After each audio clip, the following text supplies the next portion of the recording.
गीता में अर्जुन को स्वयं भगवान कह रहे हैं कि उस परमेश्वर की शरण में जा, उसके लिए उन संतों के पास जा जो तत्वदर्शी हो।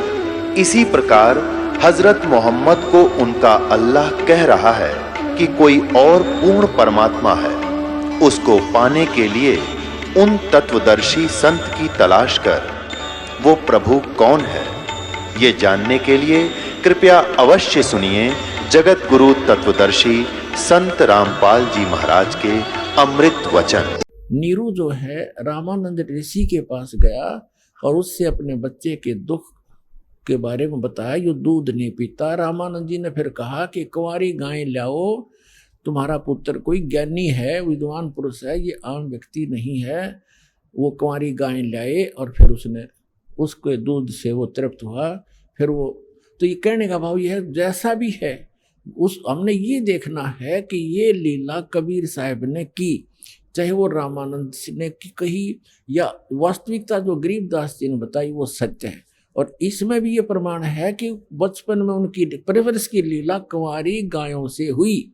और आज तक किसी भी महापुरुष की हम हिस्ट्री खूब पढ़ चुके हैं, ये वेदों में वर्णित विधि अनुसार महिमा अनुसार किसी की भी लीला खरी नहीं है, एक कबीर साहब ने छोड़ के।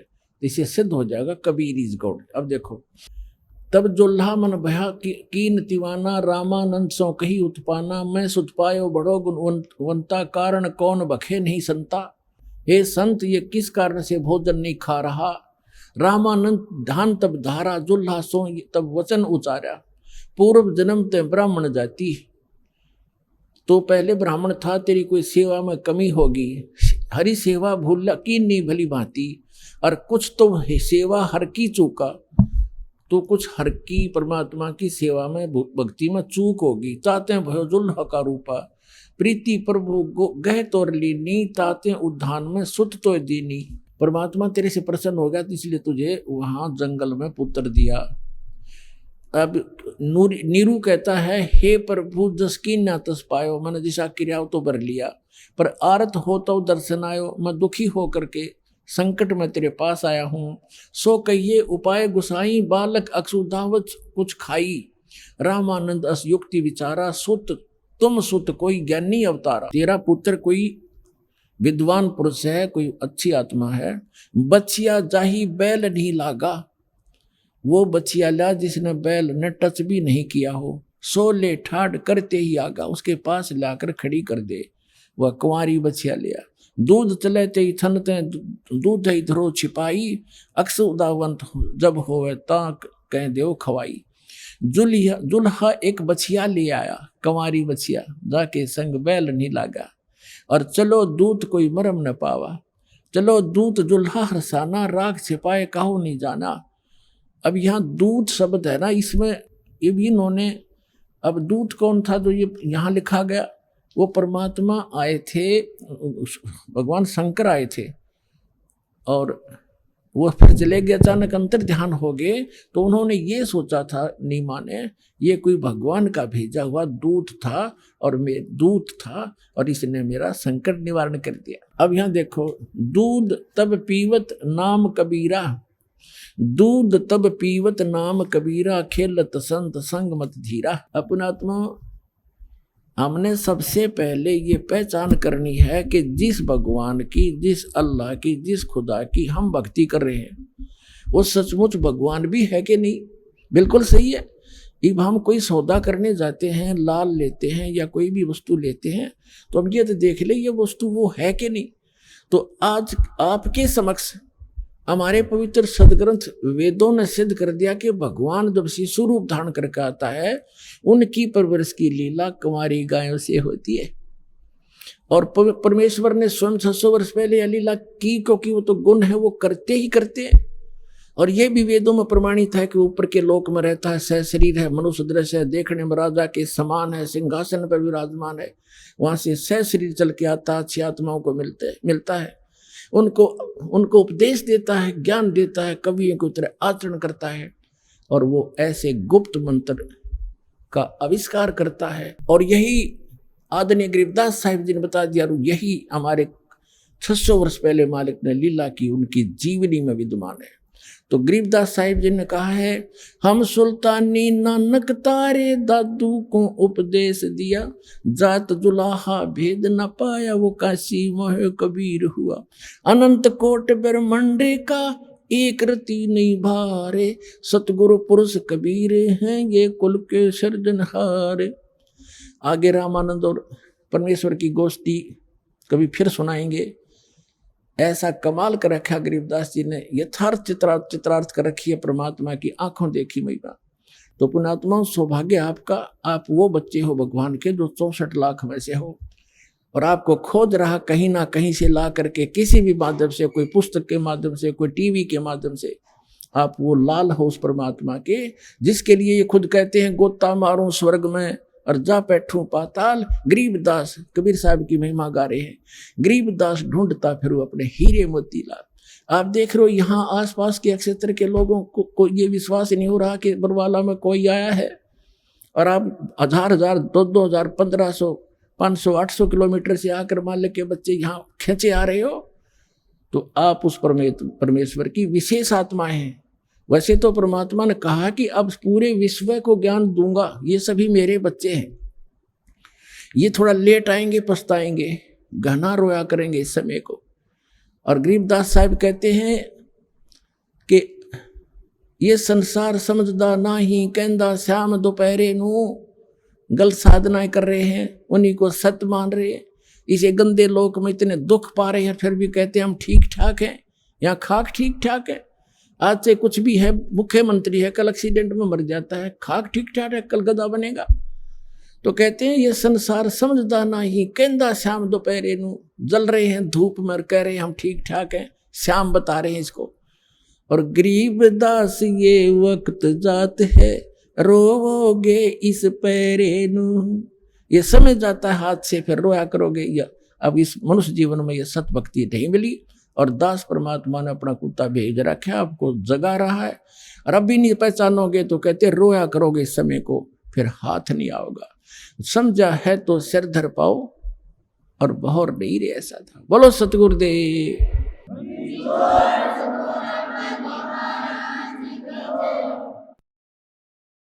परम पिता परमात्मा पूर्ण ब्रह्म सर्व सृष्टि रचनहार कबीर परमेश्वर जी की असीम रजा से आप चंद पुण्यात्माएं सत्संग सुनने के लिए उपस्थित हुए।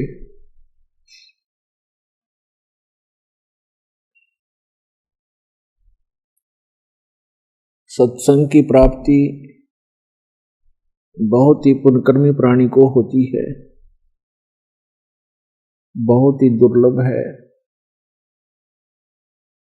संतों ने, सभी सद्ग्रंथों ने और स्वयं परमेश्वर ने आकर के हमें एक विशेष चेतावनी दी है कि भाई ये मनुष्य जीवन बार बार प्राप्त नहीं होता, मानुष जन्म दुर्लभ है, ये मिले न बारंबार, जैसे तरवर से पत्ता टूट गिरे वो बहोर नहीं लगता डार। ये इतना दुर्लभ बताया है कि ये बार बार प्राप्त नहीं होता मानव शरीर, और एक बार आपके हाथ से छूट गया मृत्यु होगी, पुनः आपको ये प्राप्त नहीं हो पाएगा आसानी से। बहुत समय उपरांत कभी आपको फिर सुअवसर प्राप्त होगा मानव शरीर धारण करने का, और प्रत्येक बार मानव शरीर प्राप्त भी हुआ। मानव शरीर का उद्देश्य क्या है, इसकी जानकारी ना होने से, इसकी सफलता ना मिलने से असंख्यों जन्म भी मानव के मिल जाए, उनका कोई लाभ नहीं, यूज नहीं, व्यर्थ है। तो सत्संग में आने से पता चलता है कि मानव शरीर कितना इम्पोर्टेंट है, कितना बहुमूल्य है, और हम मानव शरीर को प्राप्त करके उसके उद्देश्य से अपरिचित होने के कारण हम असंख्यों मानव शरीर नष्ट कर चुके हैं।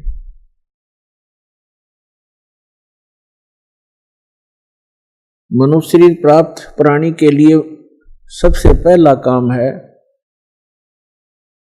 कि वो पूर्ण गुरु की खोज करे, और पूर्ण गुरु की पहचान क्या है यह हमारे सद्ग्रंथ भी बताते हैं, और महापुरुषों के अमृत वचन भी इसका निर्णय करते हैं कि पूर्ण सतगुरु कौन होगा। तो सबसे पहला काम है मनुष्य जीवन का भक्ति करना। उसके बाद जो अपना निर्वाह है वो तो प्रत्येक प्राणी कर रहे हैं, पशु भी करते हैं, पक्षी भी करते हैं, जैसे तैसे डाकू चोर भी निर्वाह करते हैं, शरीफ व्यक्ति भी अपना निर्वाह ही कर रहे होते हैं, राजा बनकर भी निर्वाह ही किया करते हैं। लेकिन मनुष्य जीवन की सफलता तब तक सुलभ नहीं है जब तक पूर्ण परम संत ना मिलेंगे और सत साधना प्राप्त नहीं होगी। सतगुरु मिल जाने के बाद, सच्चा सतगुरु मिल जाने के बाद फिर सर्व मानव शरीर के लिए आवश्यक मोक्षदायक वस्तुएं प्राप्त हो जाती हैं, तत्व ज्ञान भी मिलता है, वो रियल मोक्ष मंत्र, रियल वास्तविक मोक्ष मंत्र भी मिलते हैं। फिर साधक को याद दिलाया जाता है कि मनुष्य जीवन बड़ी मुश्किल से प्राप्त होता है। साधना काल के अंदर मर्यादा बहुत अनिवार्य होती है, तो सभी प्लस और माइनस पॉइंट, सभी फॉल पॉइंट्स बताए जाते हैं, और जो साधक सतगुरु के वचनों को आधार बनाकर अपनी भक्ति साधना जीवन रूपी सफर में यात्रा करता है, वो पुण्यात्मा सफल हो जाता है। तो सबसे पहले मनुष्य जीवन, उसके बाद गुरु पूरा हो, और फिर चेला भी सूरा हो। सूरा माने सूरवीर। सूरवीर का मतलब ये नहीं है कि लठ बजाने वाला हो, गोली चलाने वाला हो। सूरवीर उसको कहते हैं भक्ति मार्ग में जो संसारिक परंपराओं के सामने हथियार न डाले, क्योंकि भक्ति मार्ग की परंपराएं और समाज जो भक्ति नहीं करते वो व्यक्ति, उनके मर्यादा और परंपराओं में अंतर होता है, और भगत के लिए सबसे बड़ी बात है वो परंपराएं ही हुआ करती हैं। वो परंपराएं जगत के लिए तो ठीक होंगी, लेकिन भगत के लिए वो गलत होती हैं। इसलिए सभी महापुरुषों ने कहा कि लोक लाज मर्याद जगत की तृण जो तोड़ बगावे। जब कोई राम भक्त गत पावे, लोक लाज ना कीजिए निर्भय हो रही है, ये मन संतों दीजिए तो गोविंद पाइए। परमात्मा कबीर जी कहते हैं कि कुल करनी के कारण कुल अपने कुल की मर्यादाओं में फंसकर भक्ति मर्यादाओं को खंड कर देने से इस भक्त का जो जीवन वो नाश हो जाता है।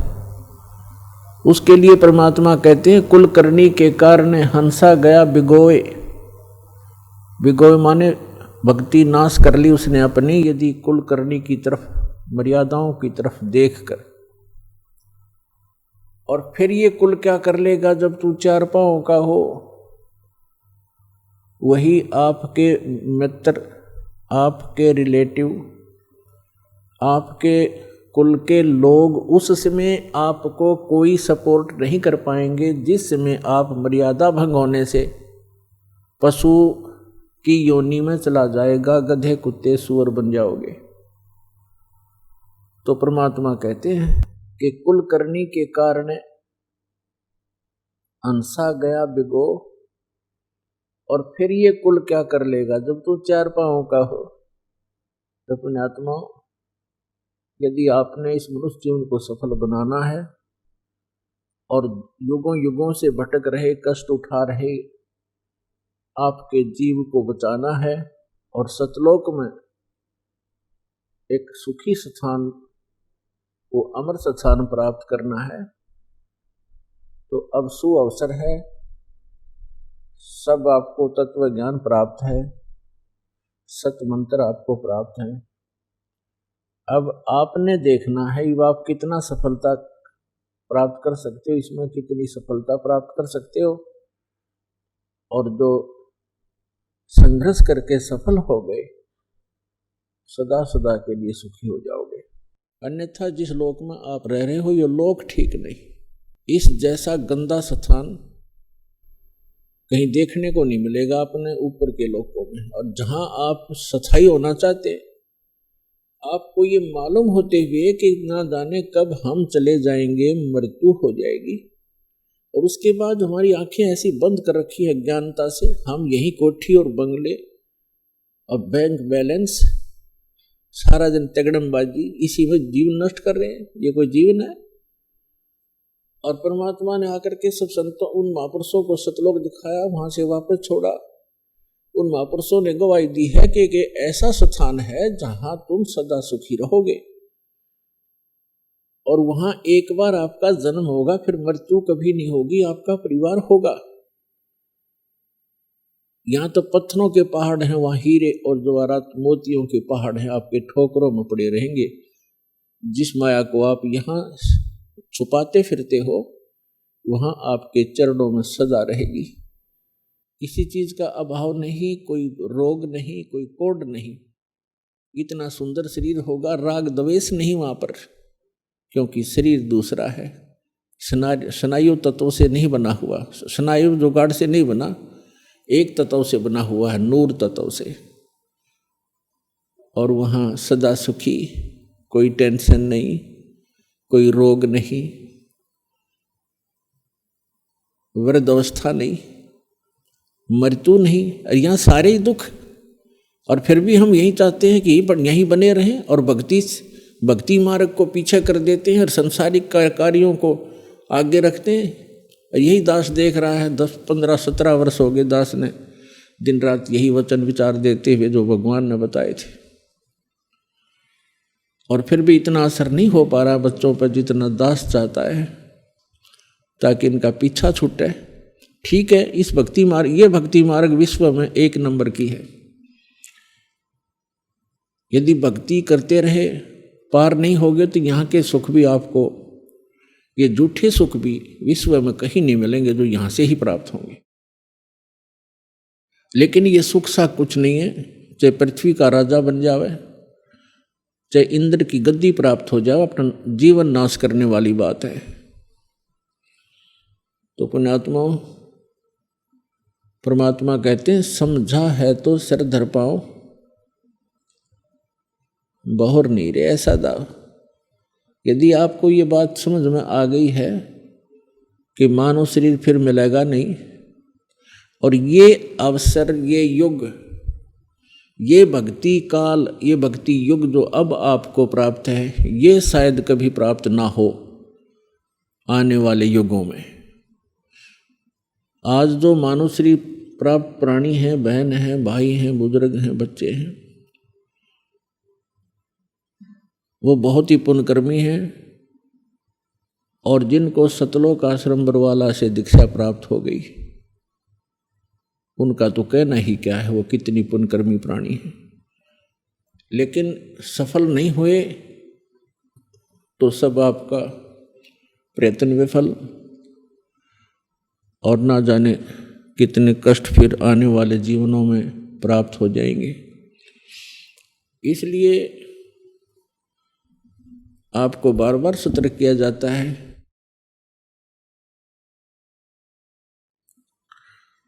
कि जिस लोक में आप रह रहे हो ये लोक ठीक नहीं।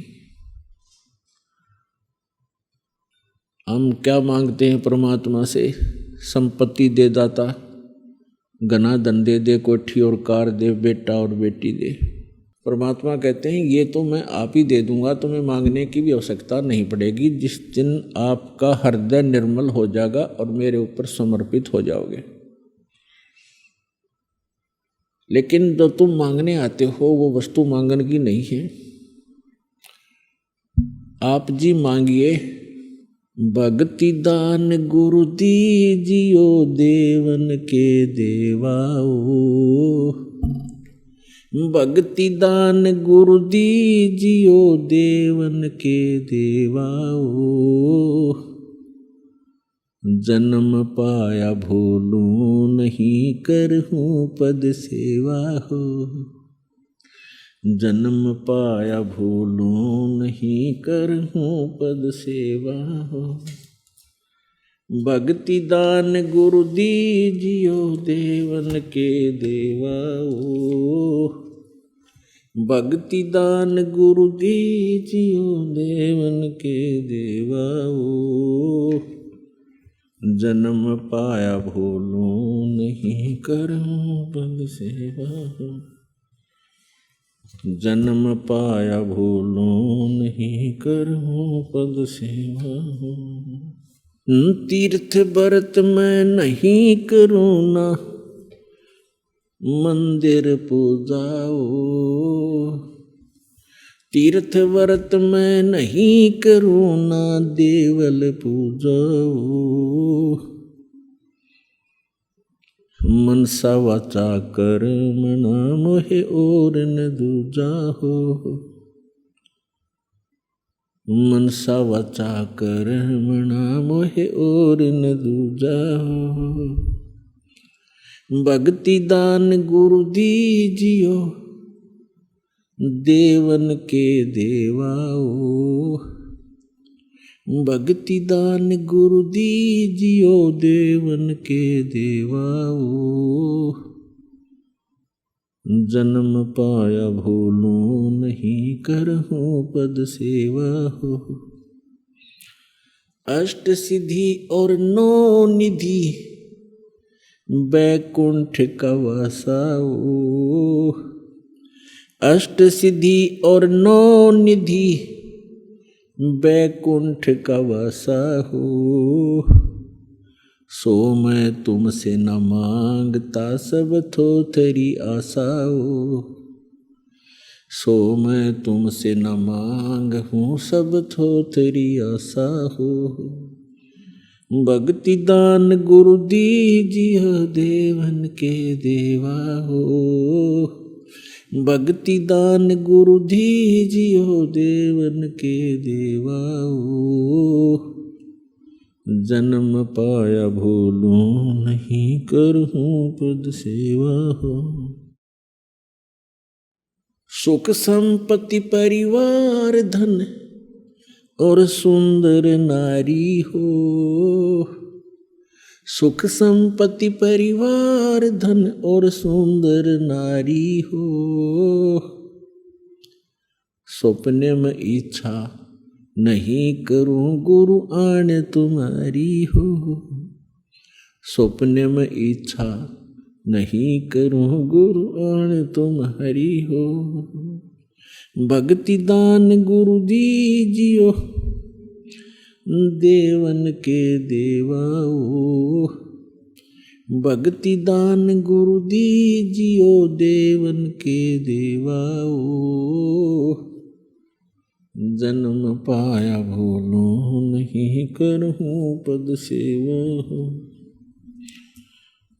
जन्म पाया भूलूं नहीं करहूं पद सेवा हो।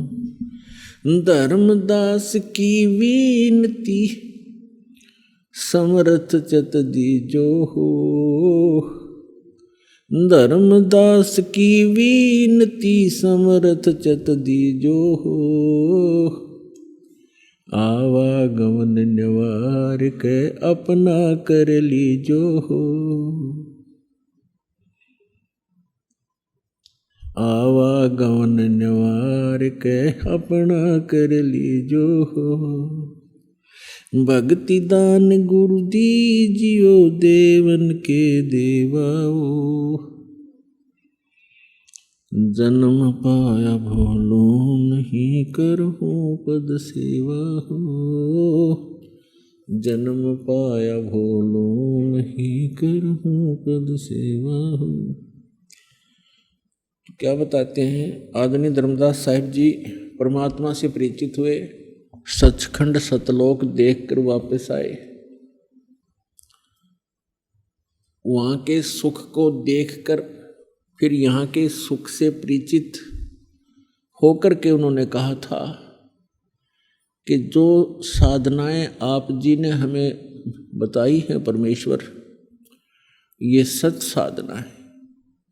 पहले धर्मदास जी हिंदू धर्म के अंदर जन्म होने के कारण हमारी तरह इन भ्रमित गुरुओं के आधार से मंदिरों में जाना, तीर्थों पे जाना, व्रत रखना, ये सब क्रियाएं कर रहे थे। फिर तत्व ज्ञान के प्रकाश से पता चला कि ये यूजलेस है,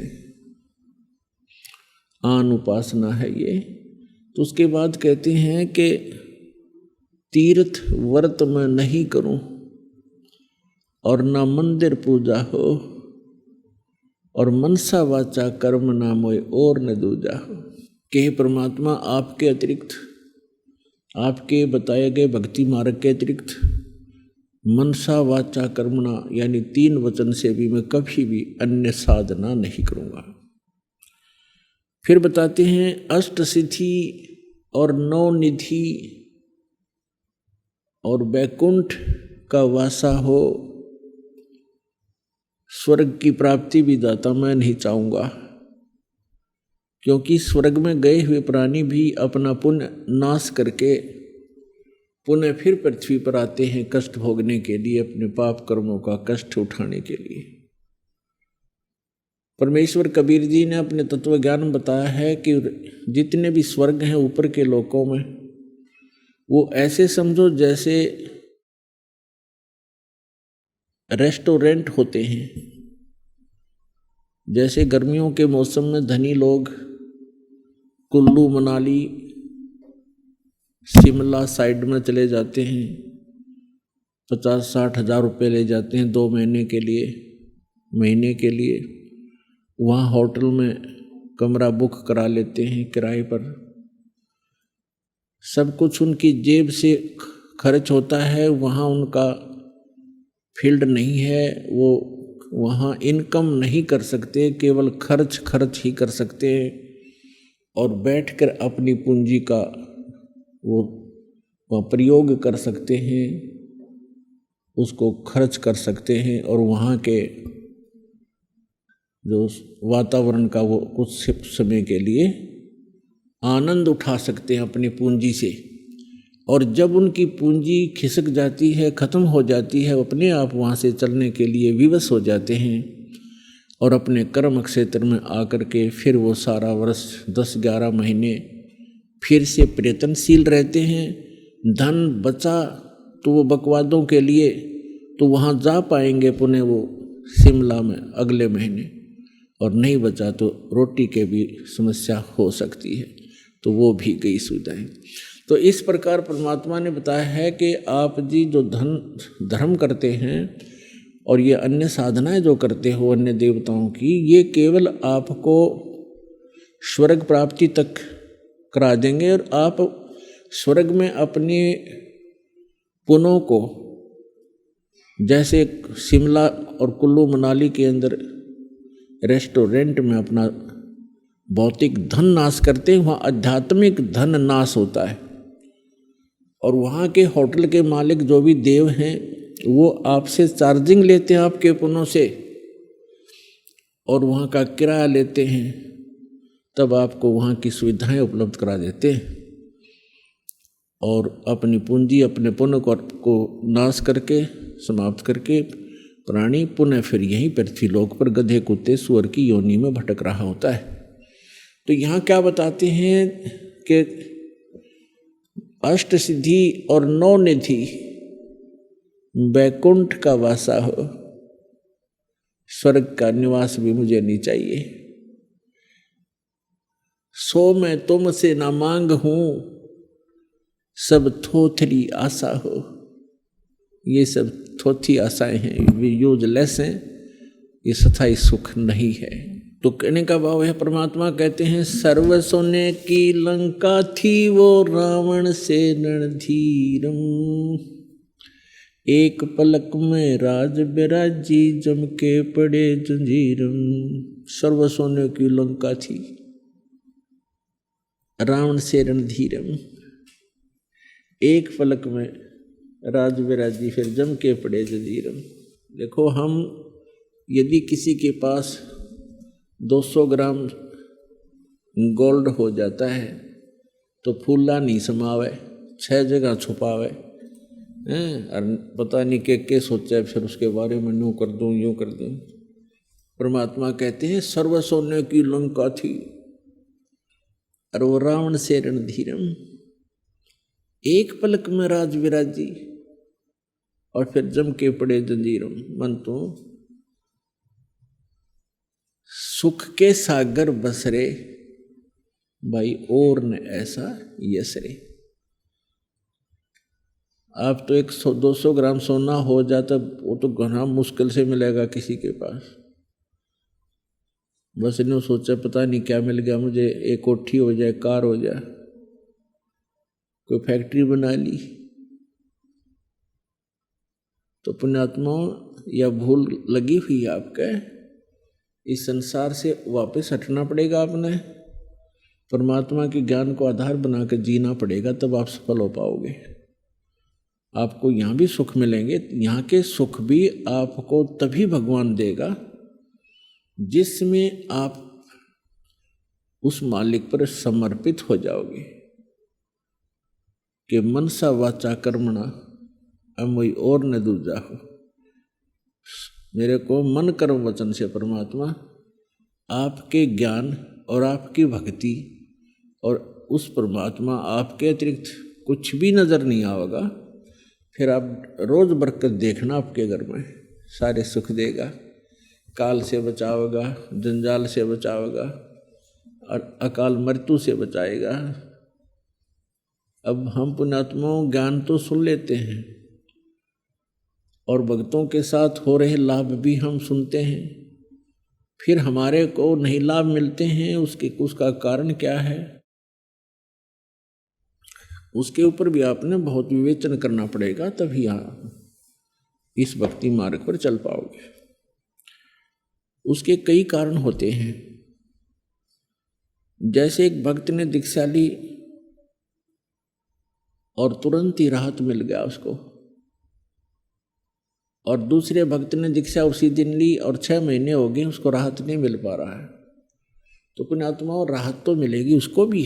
अब जैसे एक ही हॉस्पिटल में 2 रोगी चले गए, एक का रोग इतना गहरा नहीं था, उसको एक ही इंजेक्शन में राहत मिल गई, और दूसरे का रोग ज़्यादा गहरा है तो उसको टाइम लगेगा, 6 महीने भी लग सकते हैं, 1 वर्ष भी लग सकता है, और तरीका ही नहीं है और ट्रीटमेंट ही नहीं है और कोई औषधि ही नहीं है।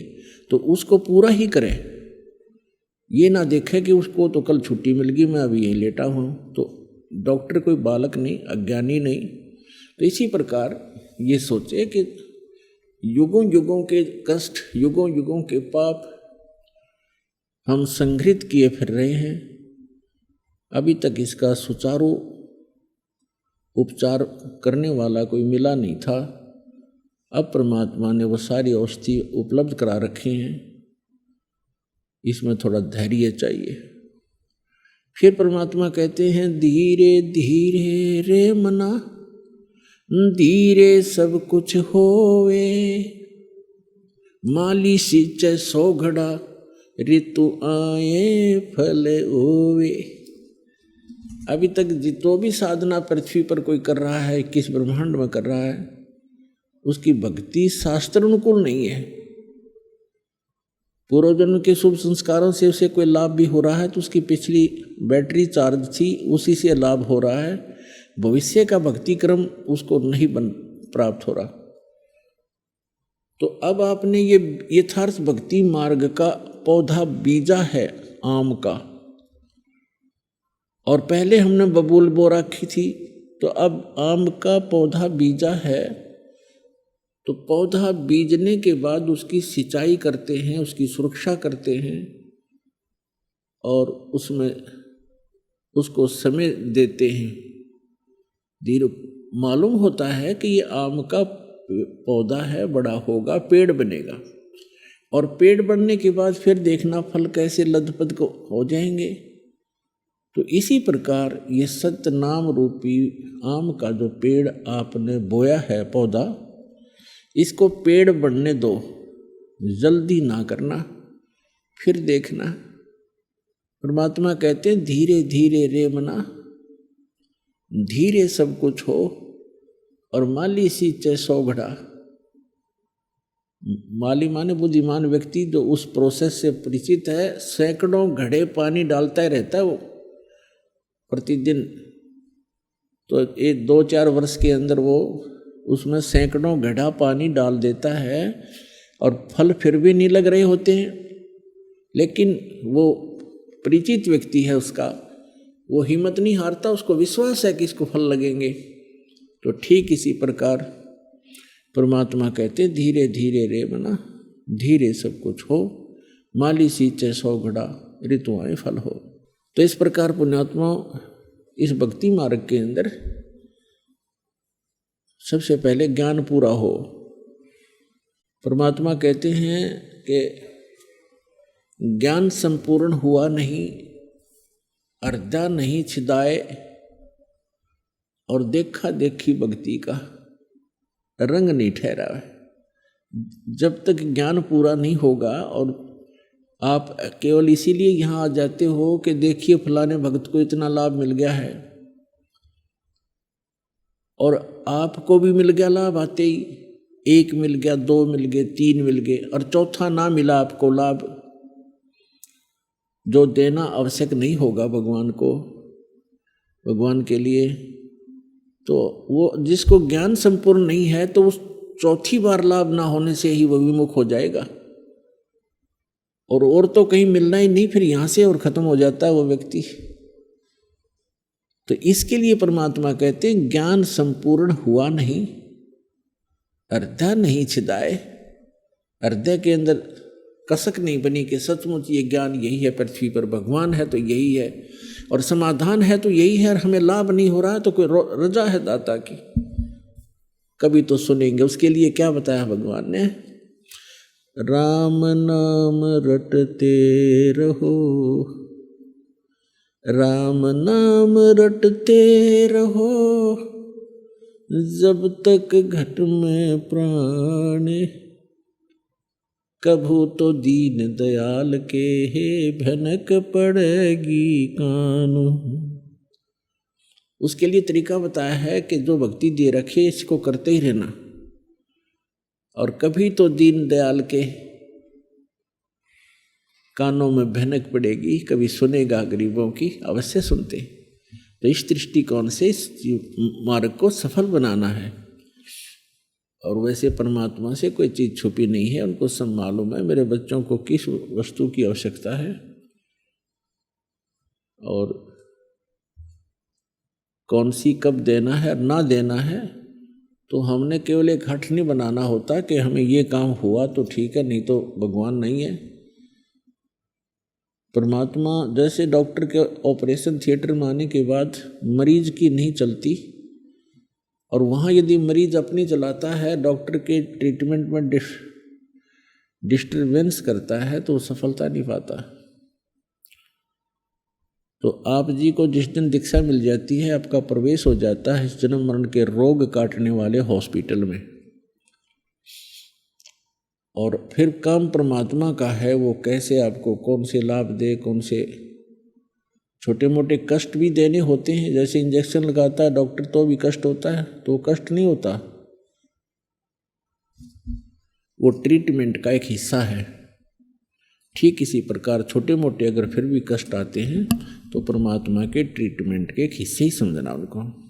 अब क्या बताते हैं, मन तो सुख के सागर बस रे भाई और न ऐसा यस रे, कि हे पुण्यात्मा उस सुख सागर में वास प्राप्त कर, उसमें बस। सुख सागर किसे कहते हैं, शंखों लहर मेहर की उपज कर नहीं जा कोई, दास गरीब अचल अविनाशी सुख का सागर सोई। शंखों लहर मेहर की उपज, वहां कहर नहीं जा कोई।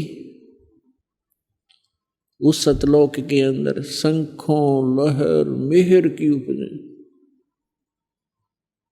अब जैसे कभी कभी जब एकांत में बैठे हों, मन भगवान के चरणों में लगा हो, एक ऐसी हिलोर उठती है अंदर से जैसे सारा विश्व अपना सा लगता है। कोई दुश्मन दिखाई नहीं देता, चाहे किसी ने कितना ही सता रखा हो हमारे को, सब अपने से लगते हैं। तो उस समय वो मेहर की लहर थी कि सबके ऊपर दया बन गई थी, और कुछ क्षण के बाद वो चली जाती है वो लहर, फिर वही का वही खचड़ा भर जाता है। उसने ऐसे कर दिया, उसने ऐसे कर दिया, वहाँ हानि होगी, वहाँ लाभ हो गया, ऐसे करूँगा वैसे कर दूंगा, वो कहर की लहर शुरू होगी फिर। तो परमात्मा के प्यारे हंस गरीबदास साहिब जी बता रहे हैं कि मैं सतलोक गया कबीर भगवान के साथ, और परमेश्वर कबीर जी ने मुझे फिर सतलोक सचखंड सुख सागर दिखाकर वापस छोड़ा, उसकी महिमा सुना रहे हैं। तो वहां कहते हैं शंखों लहर मेहर की उपज, और कहर नहीं जा कोई, और दास गरीब अचल अविनाशी सुख का सागर सोई। अचल कभी नाश में नहीं आता, अविनाशी है, सदा रहने वाला शाश्वत स्थान है वो, और वहां कोई कहर नहीं है जीव पर।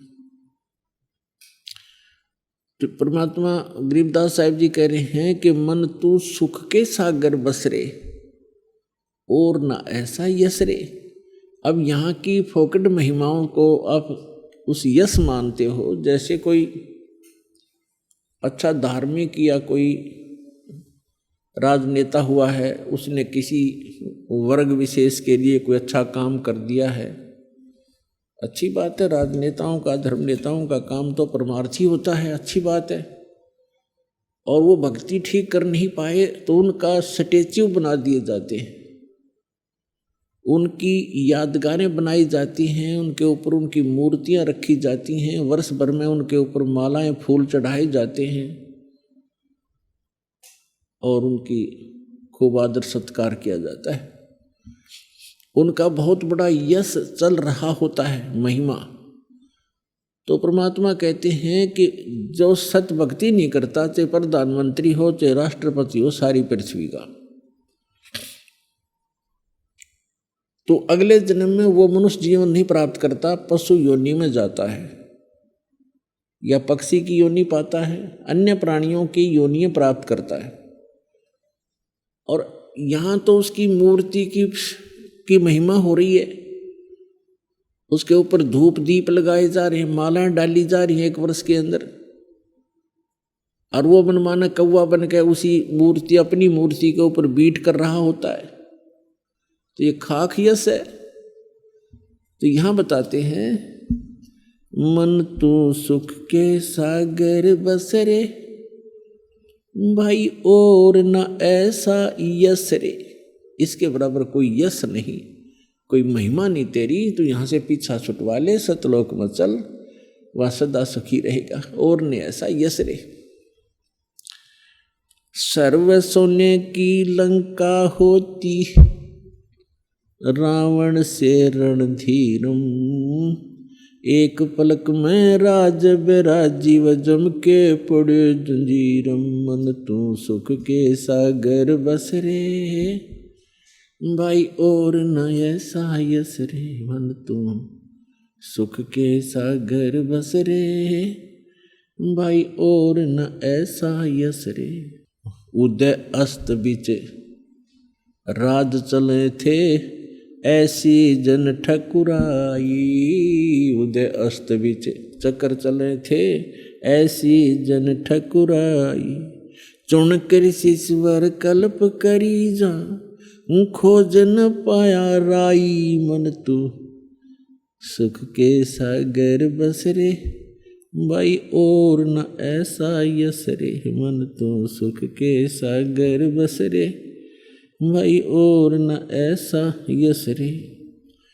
60,000 सगड़ के होते कपिल मुनीश्वर खाए।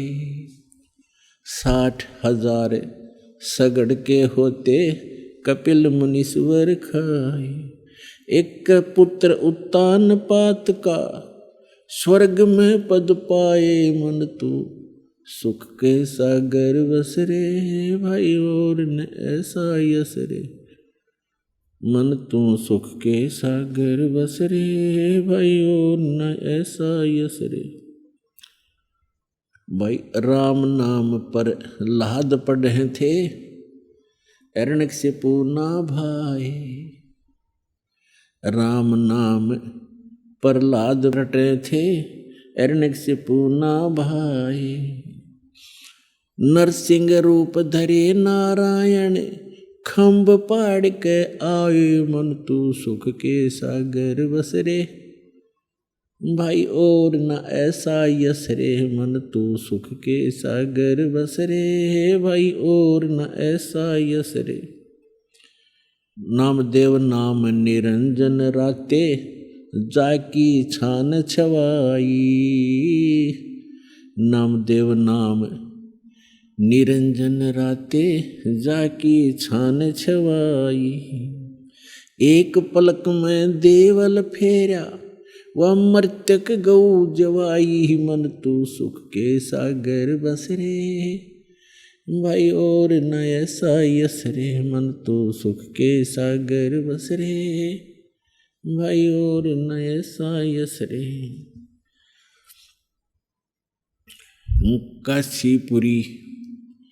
काशीपुरी कबीरा होते ताही लखोरे भाई। काशीपुरी कबीरा होते ताही लखोरे भाई।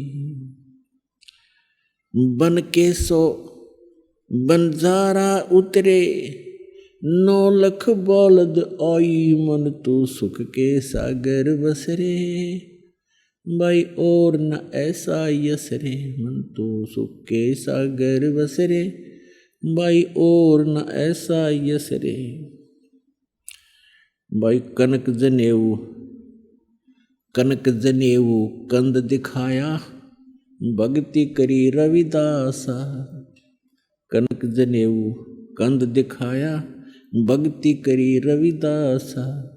दास गरीब कौन गति पावे मगहर मुक्ति विलासा मन तू सुख के सागर बस रे भाई और न ऐसा यस रे मन तू सुख के सागर बस रे भाई और न ऐसा यस रे।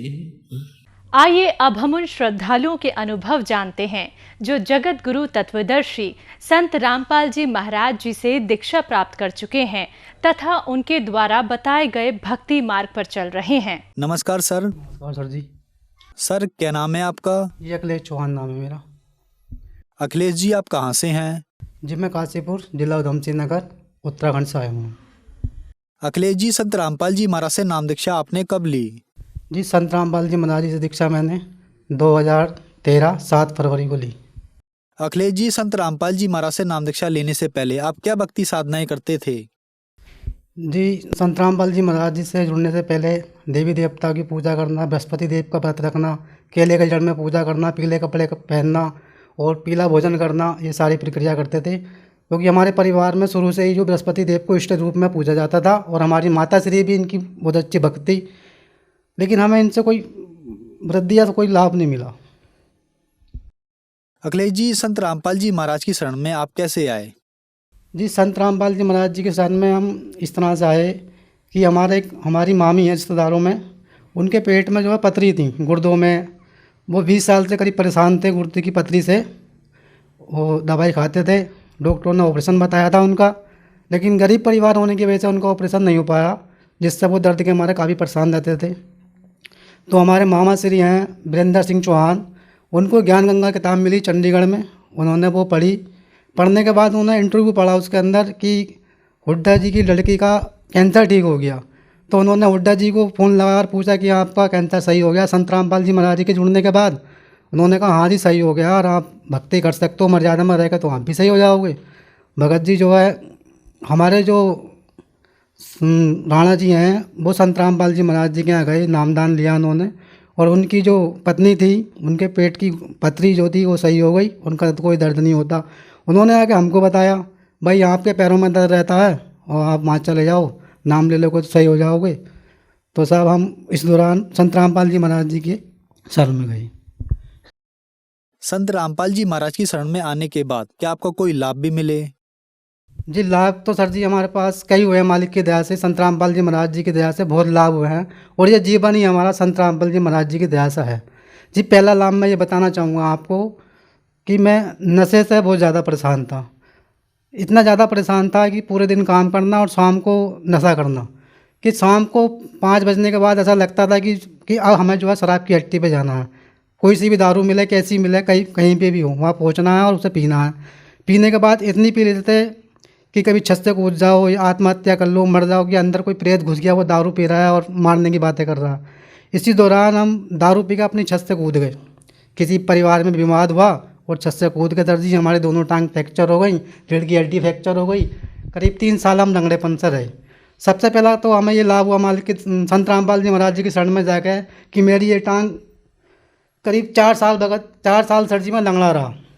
4 साल लंगड़ा रहने के बाद संत रामपाल जी महाराज जी से नामदान दीक्षा लेने के बाद मेरा ये लंगड़ापन सही हो गया और मैं अपनी बॉडी में बिल्कुल सही हो गया।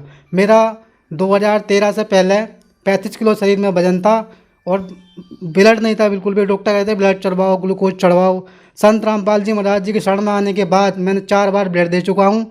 वजन मेरा 65 किलो है और मालिक की दया से मेरी रीढ़ की हड्डी में कोई दिक्कत नहीं, दोनों पैर मेरे सही हैं और मैं सही काम करता हूँ और सही सारा करता हूँ। सर जी, नशा तो मैं इस तरह से करता था, समझ लो कि जैसे कोई दारू ऐसा से पीता था जैसे कोई पानी पीता हो।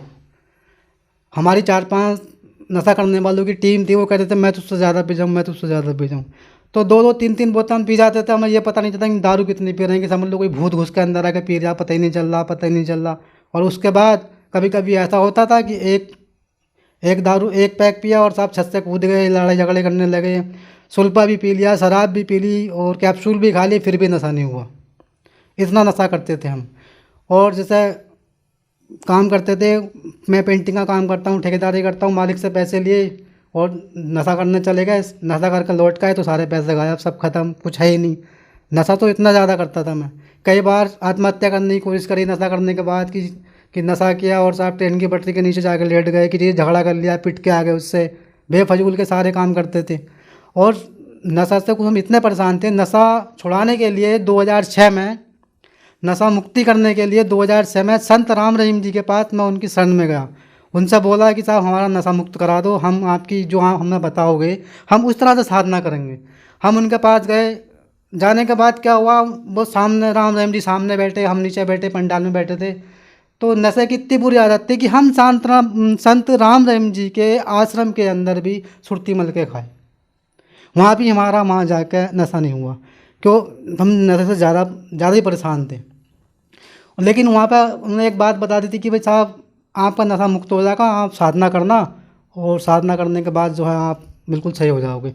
रात को 2:30 बजे उठना, कपड़ा डालना और जो मंत्र दिया गया था वो उसका जो है साधना करते थे और कहते थे हे मालिक हमारा नशा छुड़वा दो, हम तुम्हारी ये बात ढंग से करेंगे। सुबह उठे, फिर वो दारू पी ली, फिर बीड़ी सिगरेट पी लिए, उसके बाद फिर वही रोज़ का काम, फिर याद आया, फिर माफ़ी मांगी, फिर वही काम। लेकिन नशा हमारा नहीं छूटा। नशा हमारा संत रामपाल जी महाराज जी की शरण में जाने के बाद ही छूटा सर जी। सर जी एक लाभ और हुआ है हमारे जीवन में। जब हम किराए के मकान पर रहते थे, गरीब परिवार था सर जी, तो हमने जो अपने मकान जहाँ जगह ली है उसके अंदर टीन शेड डाला। और वहाँ पे एक तो हमारे पास लाइट नहीं, और जो पानी मिलता है वो मोटर लगानी पड़ती, मोटर लगती है वहाँ करीब 30-35 हज़ार रुपये में। और उसमें ज़मीन में वैसा सर जी जो है 250 फीट से ऊपर पानी नहीं है। तो वहाँ कई बारों को दिखाया, उन्होंने कहा भाई यहाँ 250 फीट पे ही गलाना पड़ेगा, मोटर डालनी पड़ेगी तब आपका पानी मिलेगा। तो भाई सर जी हमने संत रामपाल जी महाराज जी से अरदास लगाई और कहा जी संत रामपाल जी महाराज गुरु परमात्मा जी हमें ऐसे दिक्कत है और हमारे पास लाइट भी नहीं है और पानी भी नहीं है। तो वहाँ से आया बेटा आप जो एक बार मिस्त्री को दिखाओ और आपका पानी आ जाएगा। अब सर जी मिस्त्री को हमने पहले ही दिखा रखा था, उन्होंने सबने पहले ही मना कर रखा था कि भाई पानी नहीं मिलेगा। तो अपने आप वो मिस्त्री हमारे घर आया, उसने समरसेबल करा और उसके अंदर जो है एक बहुत लंबी सरिया डाली, डालने के बाद पानी दे दिया। और पहले वही मिस्त्री बोल के गया था आप जो सरिया डाल रहे हो ये आपके हाथ पैर तोड़ देगा, काफ़ी प्रेशर मारेगा और ये ऊपर लगेगा, हाथ तोड़ेगा, पैर तोड़ेगा, ये कामयाब नहीं होगा आपका। उसके बाद वो खुद आया और उसने सरिया डाला और वो नल आज तक ऐसे ही चलता है, जरा सा बच्चा चल रहा था, कोई झटका नहीं मारता। और उस जगह के एरिया में कोई ये कहे कि मैं झूठ बोल रहा हूँ, आज भी काशीपुर में, जिला उधम सिंह नगर, काशीपुर पॉलिटेक्निक के पास, पूर्व बिहार, अखिलेश चौहान मेरा नाम है और मेरी माँ का नाम शीला है। वो नल आज भी खड़ा हुआ है और आज भी पानी देता है, कोई भी जगह चला सकता है। उस मोहल्ले के अंदर किसी के यहाँ हैंडपम्प नहीं लगा हुआ, ये हकीकत बात बता रहा हूँ मैं। किसी के यहाँ पानी नहीं है, सब लाइट भाग जाती है, अगर घंटों अगर लाइट नहीं आए तो सब पानी को परेशान हो जाते हैं, सब उस नल से पानी भरते हैं। वो संत रामपाल जी महाराज जी की दया से वो नल आज भी चल रहा है। अखिलेश जी आप बहुत ज्यादा नशा करते थे, नशा छुड़ाने के लिए आप राम रहीम जी के भी पास गए, वहाँ पर आपका नशा नहीं छूटा, लेकिन संत रामपाल जी महाराज की शरण में आने के बाद आपका नशा छूट गया। तो सर ऐसा कैसे संभव हो रहा है कि जो श्रद्धालु संत रामपाल जी महाराज से नाम दीक्षा लेते हैं उनका नशा एकदम से छूट जाता है?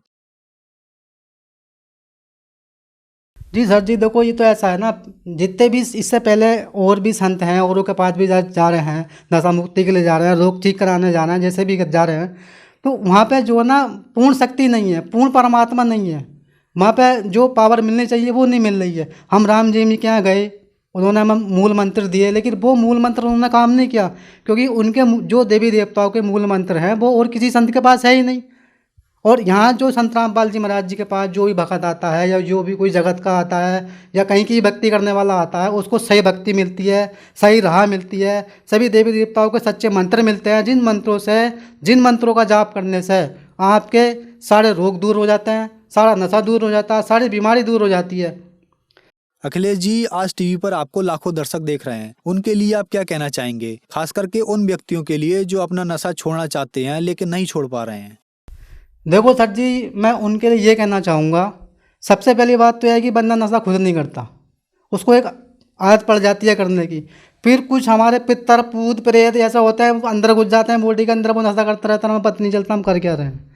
और आपने अपना जीवन सुखी बनाना है, अगर आपने अपने बच्चों को पालना पोषण अच्छा करना, अगर अपने परिवार में, अपने समाज में, अपनी जगह पे इमेज बनानी है, तो आपका नशा जब ही छूटेगा जब आप संत रामपाल जी महाराज जी के शरण में आओगे और उनसे नाम दीक्षा लेके भक्ति करोगे। अखिलेश जी संत रामपाल जी महाराज से नाम दीक्षा कैसे ली जा सकती है?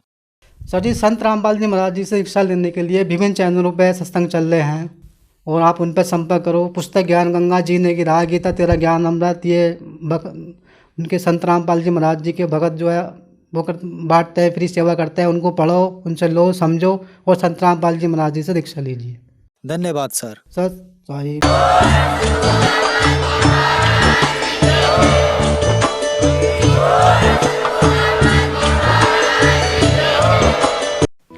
आप सुन रहे थे जगत गुरु तत्वदर्शी संत रामपाल जी महाराज के मंगल प्रवचन।